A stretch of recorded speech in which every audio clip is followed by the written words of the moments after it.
Hi, I'm Aaron Holy, and this is Focus on the Field.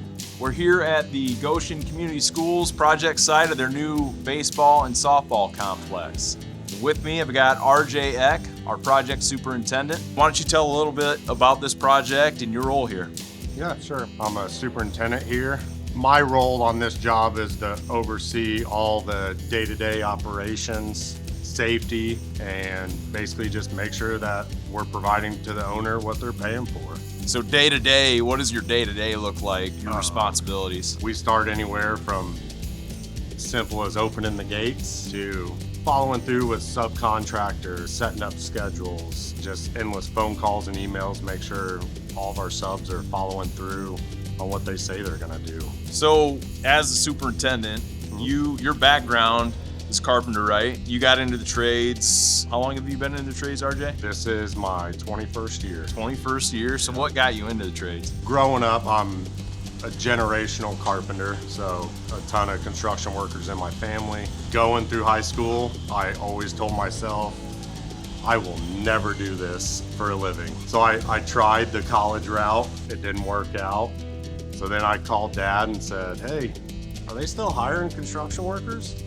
I said, yeah, always. I started it, went aggressively at it, and now here I am. So how did you transition from field trade, into the role you're in now? I mean, superintendent, and then there's definitely a leadership aspect to that, right? Like, so how did that transition happen? I think for natural leaders, people that take a lot of pride in what they do in any business, it almost comes natural. You're wearing your tools all day long, every day. You start thinking, especially the older you get, man, I could do a lot more with my brain instead of my back. So I think for anybody that's willing to show up every day and do the job and do it well, it's a natural progression to get into a foreman role, a lead guy role, and then you can go into project superintendent, field superintendent. I mean, there's crazy escalation of the possibilities in what we do every day. It's probably surprising, I would think, for someone who's not familiar.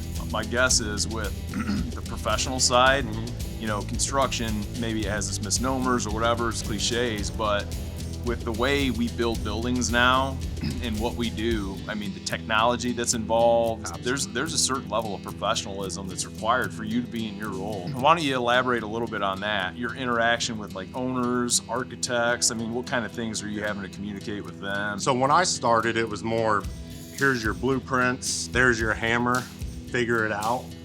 Nowadays, I mean, it's really involved to where IT, technical, I mean, everything's on the computer now. Every day is video, logs, picture, documentation of everything you're doing. So the IT side to our industry is leaps and bounds ahead of what it was, to where I was helping my dad when I was in high school learn how to use a computer to turn in time for his guys. You know, it really helps to have that background and knowledge of, I mean, learning different softwares and just the ability to, what tools are out there, you know, to help you do your job on a day-to-day where you're not physically writing everything down. You're using the tools as you're walking through the job to do that documentation. So it helps a bunch. Yeah. So all that, right? Your background and what we do now. I mean, if there's someone who's considering entering the trades, what advice would you give them? I think first and foremost, and I'll lead back to starting my career, it was make good grades, go to college, get a career. You know, nowadays, the trade programs are pushing way above and beyond what I consider how they were pushing for just a 4-year college degree and move on. So I think in the schools and career programs at the schools really get you started in what options are available if you're young and looking for what you want to do with your life. So, I mean, that starts at high school. I mean, there's, whether you want to go a union route or a non-union route, there's liaisons and options and job fairs out there that show up to the schools. They'll bring people out on job sites, meet you and I, and walk the jobs, see what everybody does on a daily basis and all the different trades available. Because I think most people don't understand. Yeah, they think, oh, I'm gonna go work construction, you know, there's one or two job options.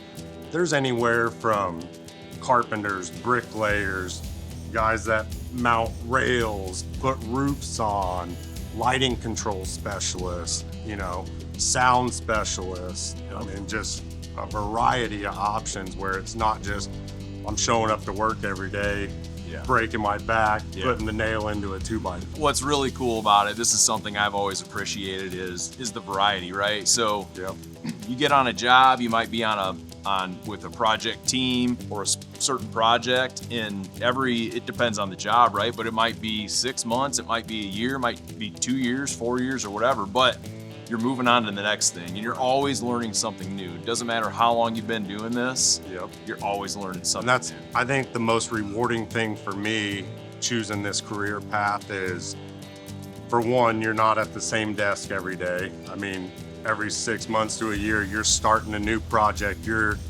seeing new sites. And then, as you said, you're learning every day. Like, you got to keep yourself humble to where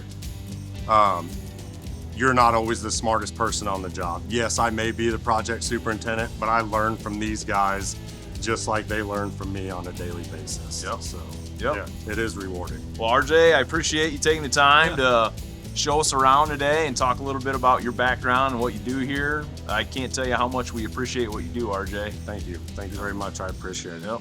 Thanks for having me. No problem, man.